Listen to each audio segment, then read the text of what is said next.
کہانی چور پکڑا گیا۔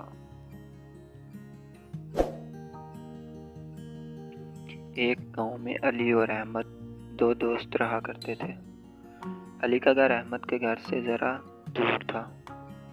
ان دونوں کی دوستی گاؤں میں قائم واحد اسکول میں پڑھنے کی وجہ سے ہوئی تھی۔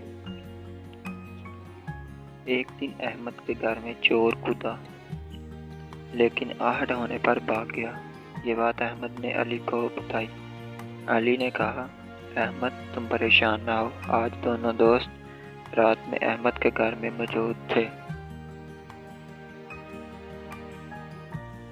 اسی رات چور پھر آ گیا۔ اس نے دیوار سے کان لگا کر سنا، احمد اپنی امی سے کہہ رہا تھا کہ امی یہ پیسے میرے دوست علی نے دیے ہیں، ان کو کمرے کی الماری کے اوپر والے خانے میں رکھ دے۔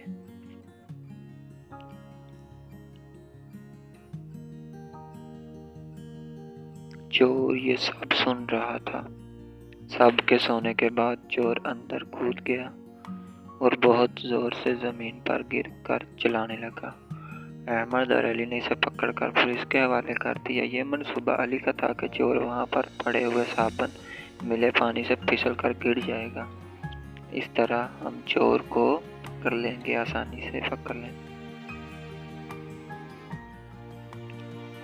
اور جیسا انہوں نے سوچا تھا ویسا ہی ہوا اور چور پکڑا گیا۔ اسی لیے کسی بھی مسئلے کے حل کے لیے پریشان ہونے کے علاوہ تھوڑا دماغ استعمال کریں اور کسی سچے انسان سے مشورہ بھی کریں، اس طرح کوئی بھی مسئلہ حل کیا جا سکتا ہے۔ اور ہمارے چینل کو سبسکرائب کریں تاکہ مزید آنے والی اچھی ویڈیوز آپ کو بر وقت مل سکیں۔ شکریہ۔